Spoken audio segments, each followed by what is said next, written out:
સુરતના છાપરાભાઠા વિસ્તારમાં ગટરિયા પાણીથી જાણે કે પૂર જેવી પરિસ્થિતિનું નિર્માણ થયું છે, જેને લઈને રાહદારીઓને ભારે હાલાકીનો સામનો કરવો પડી રહ્યો છે।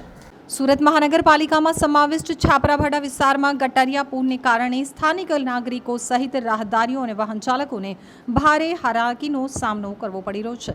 ગટરમાંથી નીકળતા ગંદા પાણીને કારણે તીવ્ર દુર્ગંધ મારતા સ્થાનિક રહેવાસીઓમાં ભારે રોષ ફાટી નીકળ્યો છે।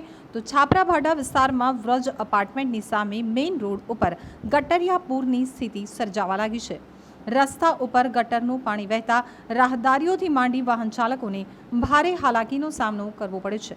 ગટરમાંથી નીકળતા ગંદા અને દુર્ગંધયુક્ત પાણીને કારણે આ રસ્તા ઉપરથી પસાર થનારા નાગરિકો સહિત વાહન ચાલકો ત્રાહિમામ પુકારી ઉઠ્યા છે। સ્થાનિક વહીવટી તંત્રની જાણ કરવામાં આવી હોવા છતાં તંત્ર દ્વારા જાણે કે આંખ આડા કાન કરવામાં આવી રહ્યા હોય તેવી સ્થિતિનું નિર્માણ થયું છે। તો બીજી તરફ દુર્ગંધયુક્ત ગટરિયા પૂરને કારણે આ વિસ્તારમાં રોગચાળો ફાટી નીકળે તેવી દહેશત પણ સ્થાનિકો દ્વારા વ્યક્ત કરવામાં આવી રહી છે।